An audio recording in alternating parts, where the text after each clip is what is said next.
మాయా రూపాయలండి నువ్వు చెప్పరా. అదే పూజ స్నానం చేస్తుంది, తను బయటకు వచ్చే లోపు ఏదైనా సర్ప్రైజ్ చేద్దాం అనుకుంటున్నామయ్యా. ఏం చేయమంటావు? ఇంట్లో ప్యాన్ ఉందా? హాల్లో ఉంది. దాని గురేసుకోరా, సర్ప్రైజ్ తో కూడా షాకింగ్ గా కూడా ఉంటది. ఏంటి ఎడగరేస్తున్నావా? ఎవర్రా ఎటకార వాడింది?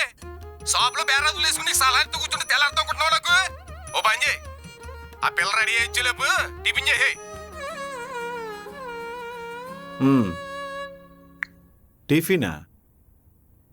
మనక ఎగ్ రైసు టమాటా రైస్ తప్ప ఏమీ రాదు. బ్యాచిలర్గా ఉన్నలో పక్కంటి పిన్నిగారే కరిసి చదువుకునేవాళ్ళు. ఆవిడనో మనసు అలా అడుగుదాం. పిన్నిగారండి, పిన్నిగారు. హాయ్. ఏంటి అది తను తీసుకొచ్చావా? నిన్నే వచ్చాం. పెళ్ళి 3 నెలలు అవుతుంది కదా. అంటే ముహూర్తాలు నిన్నే కుదిరాయి, అందుకే నిన్నే పట్టుకొచ్చా. ఓ, ఇప్పుడేం కావాలంట? అదే తను జాబ్కి వెళ్తుంది కదా, ఇంటి పనుల్లో సాయంగా ఉందామని. తనకి ఇంటి పనులు వచ్చా?